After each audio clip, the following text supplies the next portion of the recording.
How you going? I'm Stu. I'm an adventure bike rider, also do some enduro and some hard enduro. I'm just about to head out on a monster epic solo adventure ride. I do a bit of training on the side for adventure bike riders as well, and a lot of the guys always ask me, how do you prepare to go full-on solo remote adventure riding? What do you take? You know, what tools do I need? What spares do I need? What supplies do I need? How do I sleep at night? What if it rains? All of that type of stuff. So I've actually prepared all my bike. I'm going to show you all the contents that goes into the bike. I'm going to show you all the tools that I take. I'm going to show you all the gear that I wear and how I prepare for a 3,000–4,000 kilometer trip in some of the most remote parts of South Australia. So hopefully this is great advice. Doesn't matter where you are in the world, besides maybe, you know, super icy conditions, as to what you really need to pack to be pretty well self-sufficient when you're riding solo in remote areas. So first thing we've got to look at is our gear, and I take pretty much an approach that if I fall off, I'm going to be remote and I don't want to actually hurt myself. This is my Aero Commando helmet. It's an excellent helmet. As you can see, it's a visor helmet. A reason I chose a visor helmet over a goggled helmet was because it keeps bugs out, keeps the wind out, stops you from getting wind burn. I run the Cardo Freecom system at the side there, Freecom 4 I think it is, which is really great for, you know, listening to music, that type of stuff. Massive long time on the battery. So like well over 2 or 3 days, it just seems to last and last. I run GoPro 7s, they've been great. I haven't needed to upgrade, so I'll keep them. I only wear motocross boots when I go adventure riding, because if my bike falls over and lands on my leg, I need them protected. I've used a lot of different boots. Generally, I like the City Crossfires or these Gans. The Gans have been an excellent boot, but the Cities were just as good as well. I had City Crossfires for 10 years, and these Gans would be at least 6 or 7 years old now, and you know, I'm probably going to be looking for another set soon. A lot of people use these short-legged adventure style boots. They're absolute rubbish when it comes to 200-kilogram bike landing on top of you. So if you want to protect yourself properly, get proper motocross boots. Next thing I wear, look, doesn't matter whether I'm riding on the road to Melbourne or I'm, you know, riding across Australia, I always wear my knee braces. These are old. I don't know how old I might have bought them in 2014, maybe 15. It's 2022 now. They're K700 pods. They're a carbon fiber unit. I think I paid about $800 or $900 for them way back then. Don't tell my missus that. They've been absolutely brilliant. I've rebuilt them once, so they come with a full, well, you can get a full rebuild kit. That's why one of the caps is different to the other one. They stop you from hyperextending. They stop you from flexing. Been a great set of knee braces. Gloves, I always take about 3 or 4 different pairs, because when they get wet, they're awful. So I don't really spend a lot of money on gloves. I look for stuff that has leather grip. So these have got nice leather pads on them. It's got a bit of palm protection as well, and nice and light. It's also got knuckle protection. But yeah, I'll have 3 or 4 pairs of gloves that are similar, and I always buy just cheap ones. They just don't last. That's what I use for gloves. I always wear some undergarments as well, so I've got like skins. These are a bit more thermal skins because it's pretty cold out there at the moment, even though it's the 2nd of November. And I've got a bit of a thermal skin top as well that I use. These are Climb Badland pants. I've had them for years. They're brilliant. They're made of Gore-Tex and they simply work. They've got great pockets right where you need them. They keep you dry. So for a textile type unit, they're excellent. They're probably not the most hard wearing. Have got some, you know, got a couple of nicks and scratches in them over the years, but not too bad, I suppose. You pay a lot of money for them. They're big money when you buy them. But no, I've been very, very happy with them. So this time around I'm just going for my nice, easy, light textile armored jacket. It's an ARC, good armor in it, and it's also got a twin skin. So these are great because they've got that inside quilted warmth, which you can just unzip and it packs down really, really small. I always take thongs with me as well, or flip-flops, purely because when you're finished the end of the day, you just want to air yourself out, especially your feet. So just to go over that again, undergarments, excellent pants, they'll keep you dry. Knee braces, motocross boots, good helmet with comms. Choice of jackets, look at the weather, look what's coming forth. Are you going to take comfort or are you going to take protection? Thongs. So this is my bike. It's a 2010 Suzuki DR650. It's had bloody every mod done under the sun that you can possibly think of. This is the bike that I ride. I've got another video that you can watch, goes through the setup of this bike, but this is pretty much what I'm riding on this epic solo mission. Now, one of the main things that you're going to have to deal with is the extra weight on your bike when you're riding solo. Now, what I say to people to get used to that weight is load your bike up as if you're going on a solo mission ride and then ride it to work for a couple of weeks. If you can traverse through traffic, you know, day-to-day riding without any issues whatsoever, there's really not much to it. You'll be fine out on the dirt roads. It's only slop and picking your bike up that you really need to worry about. And let's hope I don't really have to show you how to pick your bike up. So first thing I'm going to go through is sleeping. So I'm going to be sleeping in the middle of the bush on this mission. It's going to be completely remote. There's no station stays, there's no luxury resort accommodation where I'm going. It's all about making yourself comfortable at night. I do things my way because it's the way I find easiest, and believe me, I've tried them all. So in this top bag, it's where I keep all of my sleeping only stuff. That's got everything I need to sleep and stay warm in it inside this bag. Absolutely awesome. As you can probably tell, I don't have some big fancy shed. I'm just a normal bloke. I share a house with a magnificent family. I get my little bit and we also do a fair bit that they enjoy. So it's all a compromise. My bike stayed dry. They didn't for years. You know, they were pretty much sitting out in the weather. So you learn how to actually protect your bike when it does sit out in the weather. So the luggage that I use is Wolfman. It's been great, keeps things dry. It's really resistant to tearing. So first thing I got is a sleeping bag. It's just a standard, easy, normal sleeping bag that keeps you warm. Next thing I got here is a full-size swag. Believe it or not, that is a full normal dome swag. It weighs about 4 kilos and it folds up into, or rolls up into something so small and easy to use. These are the aluminium dome sections for the swag. This is a Black Wolf 3/4 length self-inflatable mattress. It's absolutely amazing. It keeps you toasty. When you lie on this, your back is warm, even if it's only like 0 degrees outside. Brilliant bit of kit. I think it's got a lifetime warranty on it as well. Highly recommended. Black Wolf, it's a 3/4. You can get full length. You can get half length as well if you don't mind curling up. And this is a really cheap self-inflatable pillow. Now if we delve down here, I pack this stuff this way because it works. So on the left-hand side of my bike, I've got this, which is a hoochie. These are what the army use. Now, if it's good for the army, it's good for us adventure bike riders. So I think it's about 3 meters by 2.5 meters. When you're camping, you throw it over the top of your swag and it keeps the ice off your swag.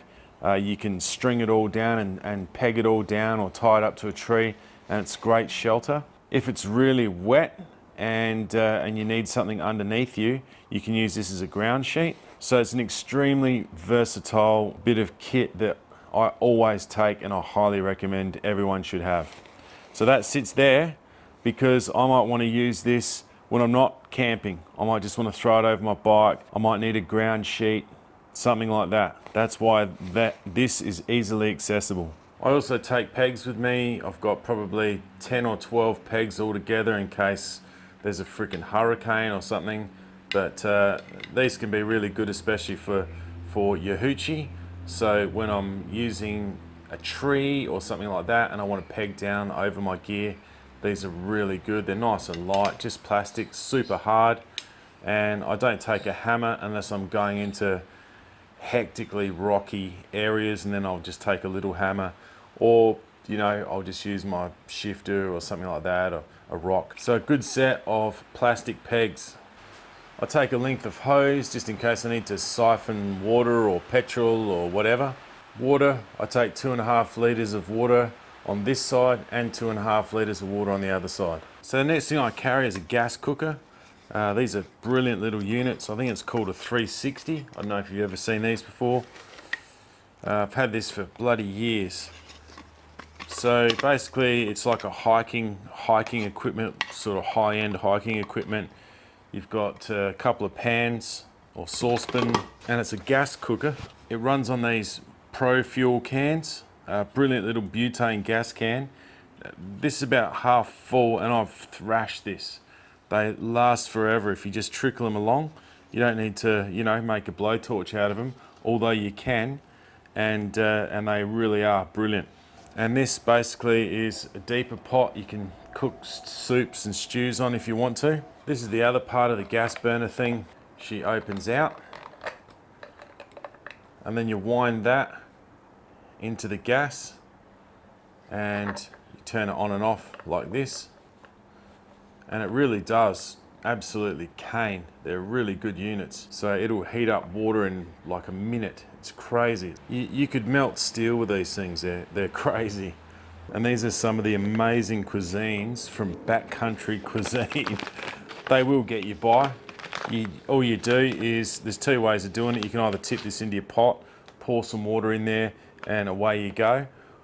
Boil it up until all the things that are dehydrated try and become rehydrated. Or I think the whole point is you actually just tear this off here and pour your boiling water into that, and that's you know, some other way of doing it. But you know, I will eat these. They're all right. They're not too bad actually. These ones, like your curries, they're not too bad. It just takes ages for the dehydrated meats in there to actually start rehydrating again. But they will get you by. They're packed full of nutrients. What else have I got here? I've got Moroccan lamb. I've got a few others in there. You know, if you're nowhere near a bakery, if you're not going to be near a bakery for days and you need to eat every night, then these are the way to go for sure. Got these Sea to Summit utensils. They're just plastic utensils. They're really good. I've had them for years. They last well. They do the trick.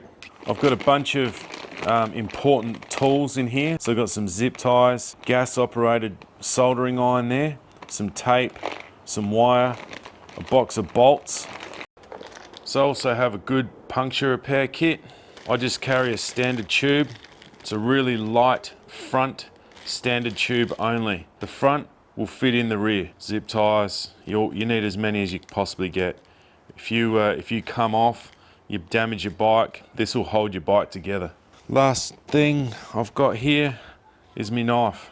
That's not a knife, that's a knife, hey? This goes everywhere with me. Shark fishing, adventure riding, you name it. I've had it for probably 25 years and it's absolutely fantastic. And the final thing I keep in here is my inflation kit. So I don't know if you ever used these before. They're absolutely brilliant. So I have, what, 1, 2, 3, 4, 5, 6 canisters. This canister here, basically you just wind the canister into the applicator. It turns on and off. This one's connected for you. Hear that? So that's how you inflate your tire. So on this side of my bike, you know, I try to balance out this weight really easily. So I take a spare bladder. I've got my oils. So that's 1040 synthetic that I use for this bike. All right, so I've got one of these really good lightweight deck chairs. I don't know if you've seen these before, but they're super lightweight. They sort of flip out and fold out and they can carry up to 120 kilos, which suits me perfectly. I've had it for a few years. It's always done the trick. It's been great.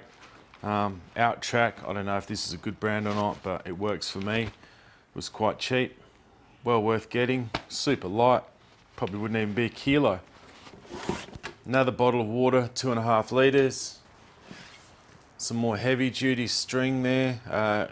This comes on a big roll, and I just wound it around a piece of PVC just to make it easier. That's that pannier done as well. And I also leave a fair bit of room in here because I have to put, you know, some clothes in there too for when I'm not just having my adventure riding clothes on. So probably really important thing to note. All right, so this is my tool tube. Basically, I keep whatever tools I need to fix my bike in this tool tube. It's a pretty common thing that people do on their DR650s. It's just basically a stormwater pipe. I've wrapped mine with some wrap I had lying around just to make it super cool, but yeah, it's awesome. You just basically undo the cap. In here, just got an old tobacco tin, and it's got some bits and pieces in there, fuses, fuel filters, things like that. And then I just basically have this thing that it's just got a zip tie on it, and you can see it's just a piece of wood on the end, and it just slides out, and it's just another bit of PVC in there. Really simple to do. And what I've got in here is basically all my essential tools. I've got a chain breaker. These things are imperative if you're going remote. You need to be able to fix your chain. It can happen. It's never happened to me, but it can happen, and I always take one because I'd hate to not have one if I needed one. Then I've got screwdrivers. I've got some JB Weld, the really good stuff, some Loctite 243.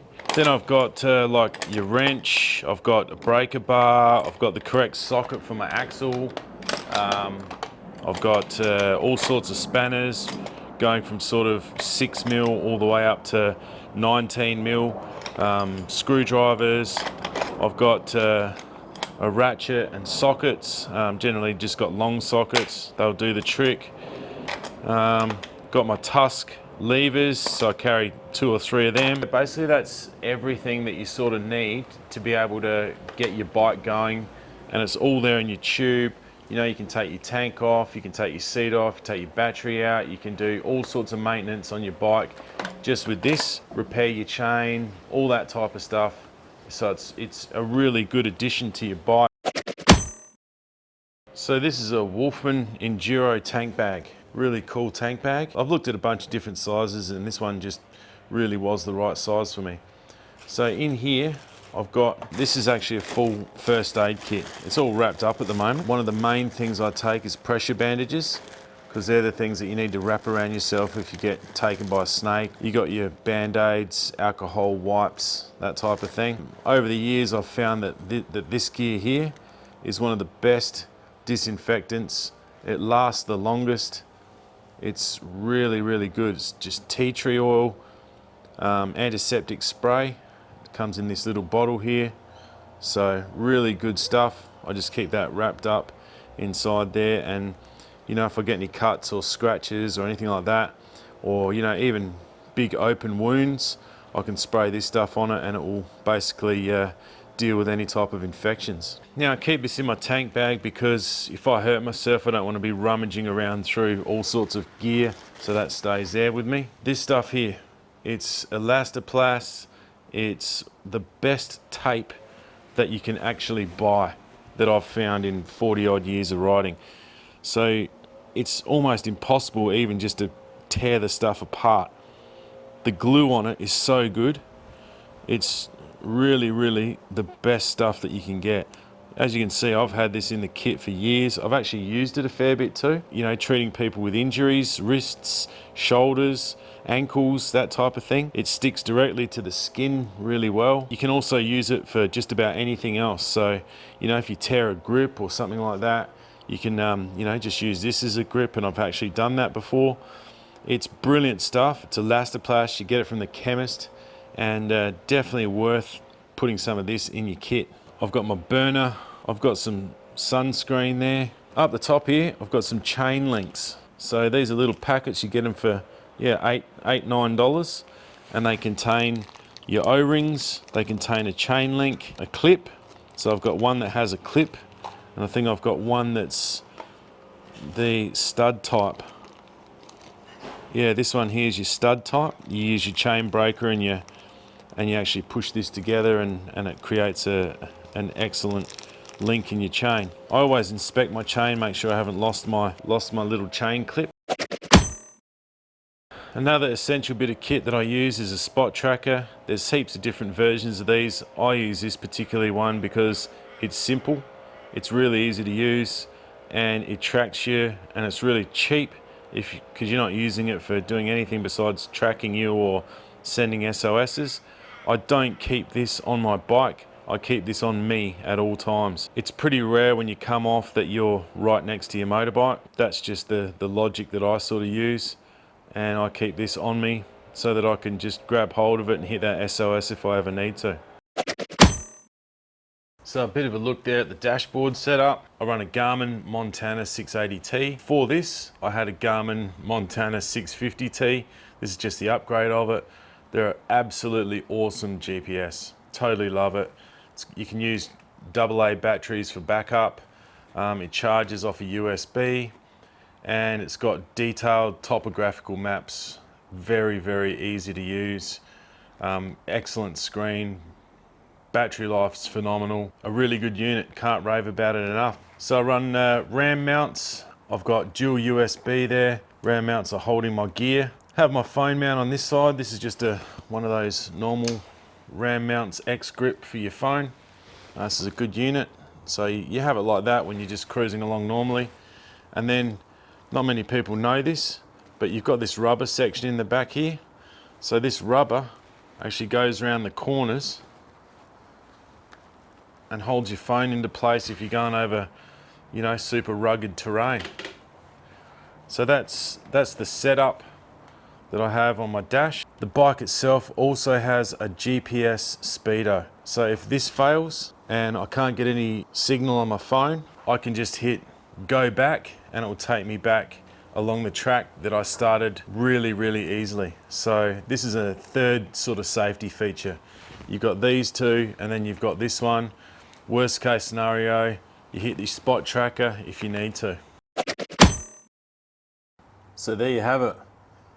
That is how I pack an adventure bike to go for a big solo mission. On top of that, obviously you've got to make sure your bike's in good solid condition, tires serviced, all the rest of it. But if you want to go remote adventure riding, then this setup is pretty much going to get you where you want to go safely. You're going to be able to do pretty much most of the repairs that you need to your bike. You're going to be able to navigate. You're going to be able to get in touch with people if you need to, if it's an emergency. Where I'm going over the next few days, there's going to be a pretty majorly big section where I'm not going to have any form of communication with anybody at all, besides my family can see where I am on the spot tracking app.